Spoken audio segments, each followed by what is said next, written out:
Olá, a pele é o maior órgão do corpo humano e ela representa cerca de 15% do seu peso.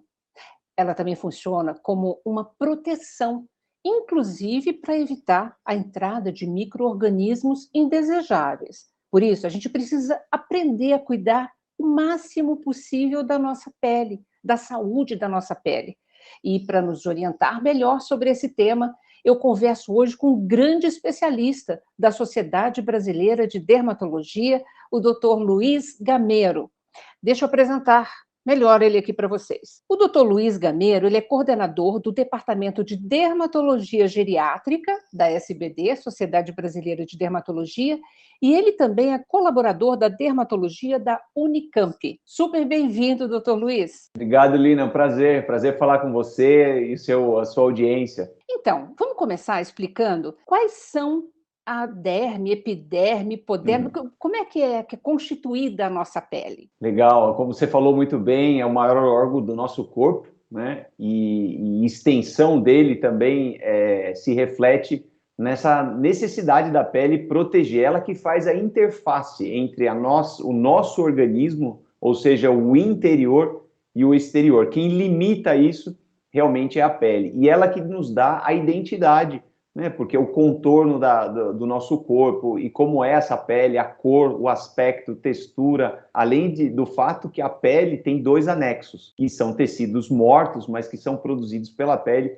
e tem inúmeras funções, que é o cabelo e as unhas. São anexos, porque eles são tecidos que já não são vivos, né? É de queratina. Então, a gente corta o cabelo e corta as unhas. E não dói, obviamente, porque é um tecido morto. Mas quem produz o cabelo e quem produz a unha é a matriz que está dentro da pele e é um tecido vivo, tanto que se a gente arrancar a unha e arrancar o cabelo vai doer, né? Porque ele está conectado aí. Então é muito interessante. A pele é dividida basicamente em 3 camadas, de uma forma didática: epiderme, aquela que está em cima, aquela camada que é a capa da nossa pele, a camada da derme, que é intermediária, onde tem principalmente aí o colágeno, tem a raiz do pelo que está inserida, as glândulas, né, sebáceas, sudoríparas, vasos sanguíneos, nervos. A nossa pele ela é repleta de nervos. É considerado o cérebro externo. É a pele que capta muitas das sensações do ambiente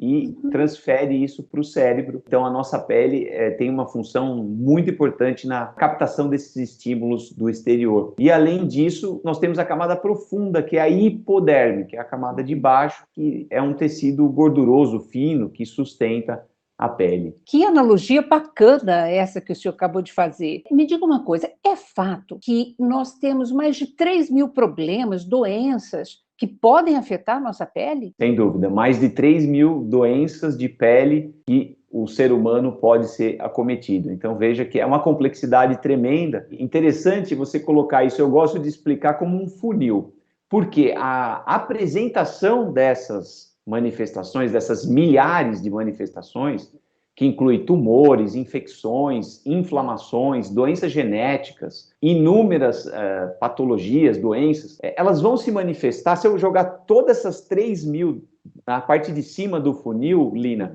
embaixo vão sair em torno de 12 a 13 manifestações. Ou seja, eu vou ter uma bolinha vermelha, que pode ser uma acne, pode ser uma infecção, pode ser um tumor. Aí eu tenho uma placa avermelhada, ou seja, um relevo da pele, um grosseiro. Ah, doutor, minha pele tá com uma aspereza, tá grossa, tá uma coisa inchada, tá vermelho. Então isso é uma placa, né? Placa é uma outra manifestação, a gente chama de lesões elementares da pele. Então a pele ela vai ter de 12 a 15 lesões elementares, uma bolinha, né, com conteúdo líquido, ou uma bolha maior, ou vai ter uma bolinha com um amarelinho, que é uma pústula, que é como se fosse uma espinha. Então, a gente tem poucas lesões para manifestar mais de 3.000 doenças. Por isso que a história, né, a palpação, a conversa com o paciente, o toque, quanto tempo ele tem aquela manifestação cutânea, se tomou uma vacina recentemente, se teve uma infecção, por exemplo, de Covid há 3 meses, tudo isso vai influenciar. Então, não dá para mandar uma foto para o dermatologista só com um pedacinho da pele. A gente tem que examinar a pele como um todo, né? A distribuição. Se é de um lado do corpo, Geralmente as micoses, por exemplo, tendem a afetar um lado. As alergias bilateralmente. Olha. Tumores tendem a cometer uma lesão, ser uma lesão única. Né? Lógico, a pessoa pode ter mais de um tumor, de um câncer de pele ao mesmo tempo, mas geralmente é uma lesão única. Então, tudo isso vai entrar na história, o tamanho, a quantidade de lesões, é muito vasto, né? Que trabalho, que desafio que vocês dermatologistas têm, né? Parece fácil, Agora, né?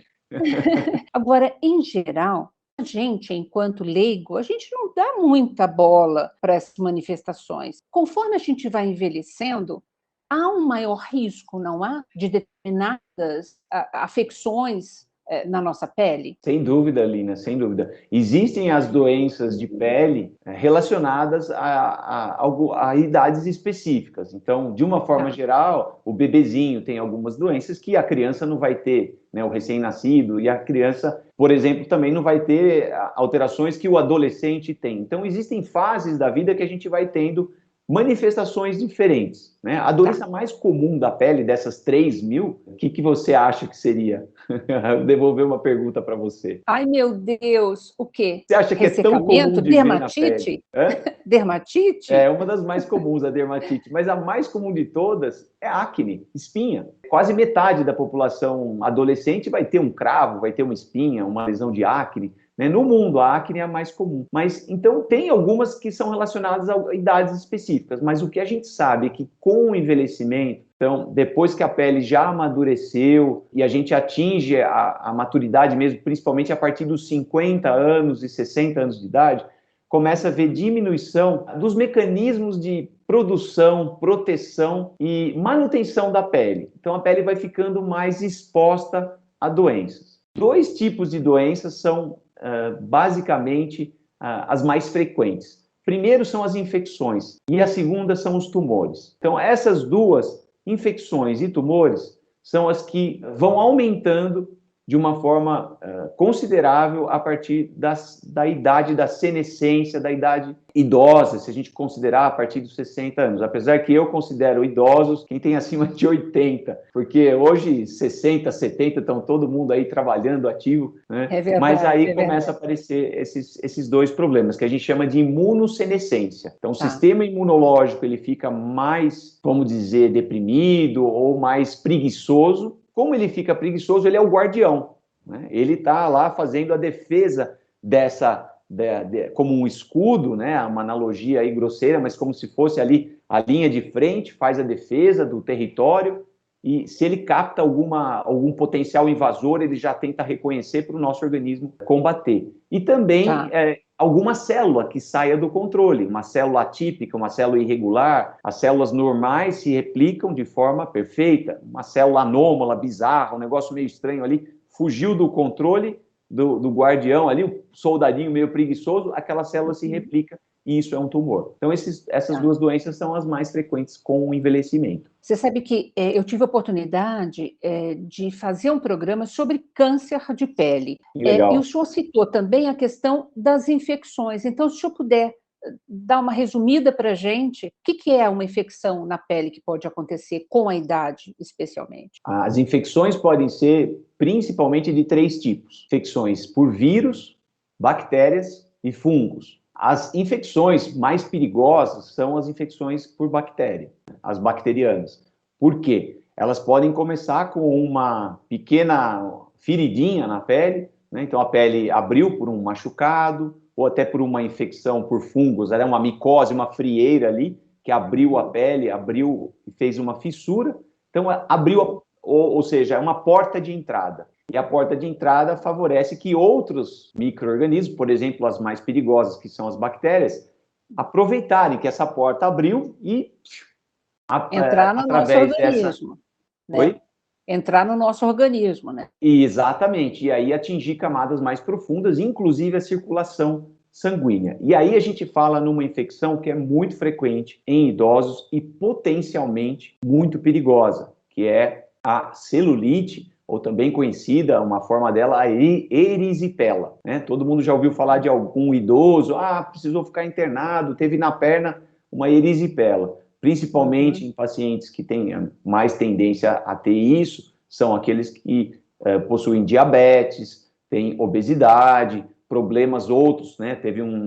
Toma remédios como cortisonas, que são os corticoides, que deprimem um pouco mais o sistema imunológico, mas uma bactéria que está ali na pele, convivendo, a gente tem inúmeros micro-organismos convivendo na flora natural da nossa pele, que a gente chama de microbioma, né? Um microbioma da pele. São todos aqueles micro-organismos, fungos, vírus e bactérias, eles estão em equilíbrio, né? Então existe uma função importante que eles até evitam que outras bactérias invadam ali e perigosas possam causar uma infecção. Mas as bacterianas são as mais frequentes. E nos idosos, as bactérias são as mais perigosas, principalmente essa que é relacionada à erisipela. Mas uma dermatite, né, uma alergia, pode, quando ela está só vermelha, a pele está íntegra, tudo bem.